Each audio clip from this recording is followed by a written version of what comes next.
राघव चड्ढा ने आप पार्टी को छोड़कर बीजेपी क्या ज्वाइन कर ली? ट्रोलर्स ने परिणीति को टारगेट पे ले लिया। क्यों?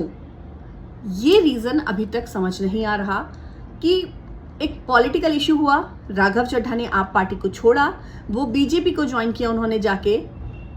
समझ आता है लोग उन्हें ट्रोल कर रहे हैं, लोग उनके मीम्स बना रहे हैं, लोग उनको धोखेबाज कह रहे हैं, जिसको जो समझ आ रहा है वो कर रहा है। लेकिन इन सब में परिणीति को टारगेट क्यों किया जा रहा है? ये एक बहुत बड़ा सवाल है और ये बिना वजह किया जा रहा है क्योंकि परिणीति को कभी भी बहुत ज्यादा पॉलिटिकली इन्वॉल्व भी किसी ने नहीं देखा। चलिए शुरू से बात करते हैं कि हुआ क्या है, क्या मामला है पूरा। दरअसल अभी कुछ दिनों पहले ही राघव चड्ढा ने आप पार्टी को अलविदा कह दिया। वो बहुत टाइम से आप पार्टी के साथ थे, तो जब अलविदा कहा तो लोगों ने कहीं ना कहीं गैस कर लिया था कि वो बीजेपी में जाएंगे। हुआ भी यही, वो बीजेपी में चले गए। लेकिन किसी ने ये नहीं गैस किया था कि उनका बीजेपी में जाना आपको छोड़कर उनकी पत्नी के लिए आफत बन जाएगा। परिणीति चोपड़ा एक्ट्रेस हैं, बड़ी एक्ट्रेस प्रियंका चोपड़ा की कजन सिस्टर हैं, और इन सब के बीच कहीं ना कहीं परिणीति को टारगेट किया जा रहा है।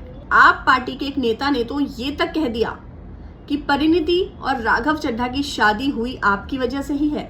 उनका तर्क ये था कि आपने राघव चड्ढा को सांसद बनाया और सांसद बनते ही उनकी शादी परिणीति से हो गई, वरना उनको तो कोई पूछने वाला नहीं था। यह सौरभ भारद्वाज, ये आप पार्टी में नेता हैं और ये क्या आरोप लगा रहे हैं, क्या कह रहे हैं, जरा सुनिए। आज आपकी शादी भी अगर हो पाई है ना, वो इसलिए हो पाई क्योंकि आप इस पार्टी के द्वारा राज्यसभा के अंदर मेंबर बनाए गए। आप एक राज्यसभा मेंबर थे, वरना कोई नहीं पूछता आपको। और आपने उस पार्टी से कोई भी नाराजगी हो आपकी, उसके खिलाफ आपने पूरा षड्यंत्र किया। पार्टी की राज्यसभा की पूरी टीम को तोड़ के आप ले गए। इसलिए लोग आपको गालियां दे रहे हैं, और कितनी ही आप दलीलें दीजिए, आपको लोग गालियां सही दे रहे हैं। तो राघव चड्ढा और परिणीति की शादी का पूरा क्रेडिट आपने ले लिया। चलिए आपको थोड़ा सा इसका बैकग्राउंड बता देते हैं कि आखिर ये बातें क्यों और किस वजह से हो रही हैं। दरअसल 2020 में पहली बार राघव चड्ढा एमएलए बने, आपकी तरफ से वो एमएलए बने, आप पार्टी की तरफ से। 2022 तक वो एमएलए के पद पे रहे, उन्होंने अपना काम संभाला। उसके बाद 2022 में उनको सांसद बना दिया गया। अब वो सांसद बने 2022 में ही वो लंदन गए किसी काम से, और वहां पर उनकी मुलाकात होती है परिणीति चोपड़ा से।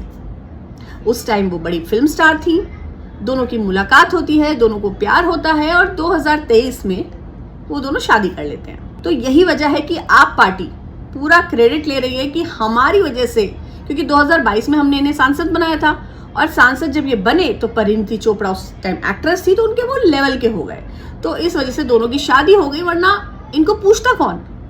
राघव चड्ढा को पूछता कौन? परिणीति जैसी एक्ट्रेस क्यों पूछती? वो उस टाइम अच्छी स्टार थी, अच्छा काम कर रही थी, तो उनको तो पूछती नहीं। तो इसमें क्रेडिट जाता है आपका, आप पार्टी के मुताबिक।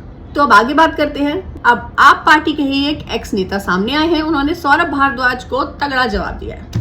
उनका कहना है कि भाई ये तो आप झूठे आरोप लगा रहे हो, आप कह रहे हो कि आप पार्टी की वजह से इन दोनों की शादी हुई थी, परिणीति और राघव चड्ढा की। लेकिन इनका कहना है कि आप वाले तो चाहते ही नहीं थे कि इन दोनों की शादी हो। वो तो राघव चड्ढा को कई तरह से बोल चुके थे कि शादी ना हो, वो नहीं चाहते थे ये शादी हो, वो शादी को तोड़ने तक का ऑफर दे चुके थे कि इस शादी को तोड़ दिया जाए। तो बेसिकली उनका कहना है कि ये झगड़ा वहीं से शुरू हुआ है। अब आप इनकी बाइट सुनिए। इनका नाम है नवीन जयहिंद, जो आप पार्टी के पूर्व अध्यक्ष रहे हैं हरियाणा में। और साथ ही आपको बता दें कि जो नवीन जयहिंद है, ये स्वाति मालीवाल के, जो आप पार्टी की ही नेता थी, क्योंकि उन्होंने भी राघव चड्ढा के साथ पार्टी को छोड़ दिया है, तो ये उनके पति थे।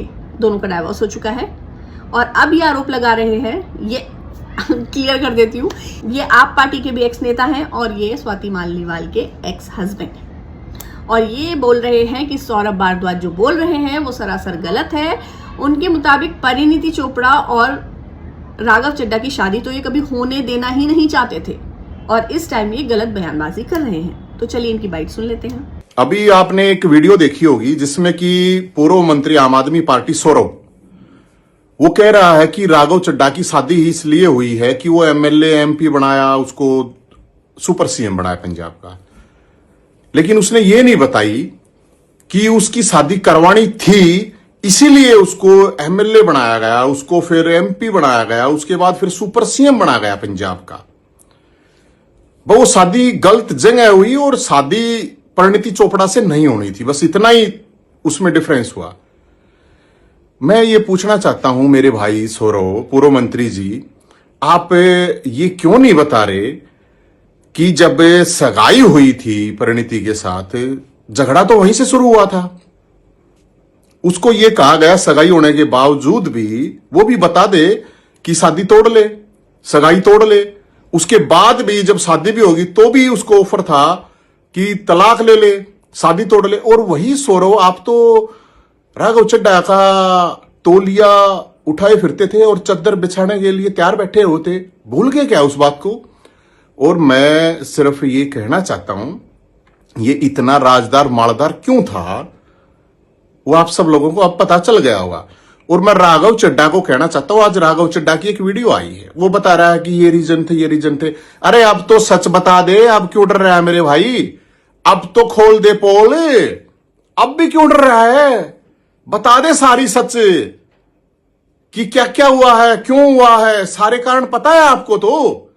तो मैं ये जो पूर्व मंत्री सौरभ है उनसे यही रिक्वेस्ट करूंगा कि वो सारी सच बता दे। सिर्फ शादी इसलिए नहीं हुई थी क्योंकि ये तो तलाक करवाने में माहिर है, शादी करवाने में थोड़ी थे। जय हिंद। तो सुन रहे हैं आप, ये आरोप प्रत्यारोप लगातार चल रहे हैं। मेन मुद्दे से ना सब भटक गए हैं। मुद्दा था कि राघव चड्ढा ने आप पार्टी को क्यों छोड़ा, जिस पार्टी ने उन्हें बनाया, जिसने उन्हें यहां तक पहुंचाया, इस लायक बनाया, और आज वो इस पार्टी को छोड़ के दूसरी विरोधी पार्टी को ज्वाइन कर रहे हैं, जिसके बारे में राघव चड्ढा ने काफी कुछ बयान दे चुके थे पहले कि बीजेपी तो गुंडों की पार्टी है, बीजेपी में कभी ज्वाइन नहीं करूंगा, वो पैसा ही नहीं बना जो मुझे ये पार्टी ज्वाइन करवा दे या इस आप पार्टी से निकालने के लिए मजबूर कर दे।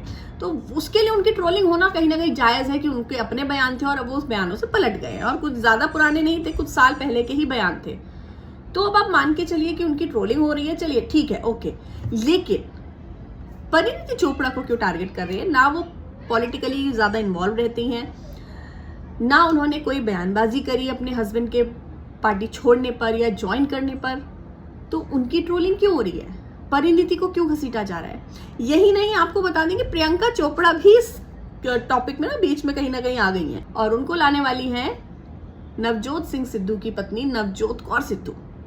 उन्होंने एक बड़ा बयान दिया है। उनके मुताबिक प्रियंका चोपड़ा की वजह से ही राघव चड्ढा ने बीजेपी को ज्वाइन किया है। देखिए उनका क्या बयान है। प्रियंका चोपड़ा की वजह से राघव बीजेपी में शामिल हुए। प्रियंका चोपड़ा को पता लग गया था कि आपके लोग राघव के पीछे पड़ गए हैं।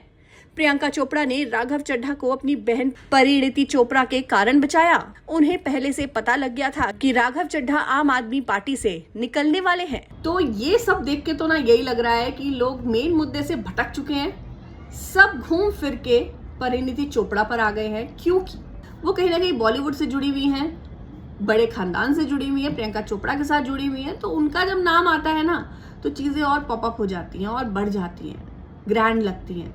तो लोग उनको घसीट रहे हैं बीच में, बजाय इसके कि जो राघव चड्ढा ने किया है ये उनका पॉलिटिकल इशू था, जो भी था। उनको ट्रोलिंग चल रही थी, समझ आती है, उनके फॉलोअर्स कम हो रहे थे, समझ आता है, उनके लगभग 2-2.5 मिलियन के आसपास फॉलोअर्स कम हो गए हैं, सब समझ आता है।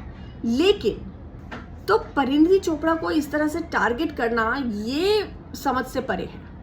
खैर, सोशल मीडिया का यही ड्रॉबैक है कि किसी को आप रोक नहीं सकते, जो मन में आता है बोलता रहता है। लेकिन अब इसमें सोचने वाली बात यह है कि आप पार्टी सही है या फिर एक्स आप पार्टी वाले सही हैं। फिलहाल इन सब में यही समझ आता है कि कहीं ना कहीं परिणीति को जबरदस्ती घसीटा जा रहा है, जिसकी कहीं कोई जरूरत नहीं थी। लेकिन पब्लिक फिगर होने का, एक सेलिब्रिटी होने का, बॉलीवुड स्टार होने का कहीं ना कहीं खामियाजा तो एक शख्स को भुगतना पड़ता है, और शायद ये वही चीज है। क्योंकि मामला कहीं से भी परिणीति से जोड़ा हुआ नहीं था। जबरदस्ती इसको लिंकअप किया गया और उसको बढ़ाया जा रहा है और लगातार ये सोशल मीडिया पे चीजें चले जा रही हैं। तो आपका क्या कहना है इस मामले पे, हमें कमेंट करके जरूर बताएं। क्या परिणीति को इस तरह से घसीटना सही है?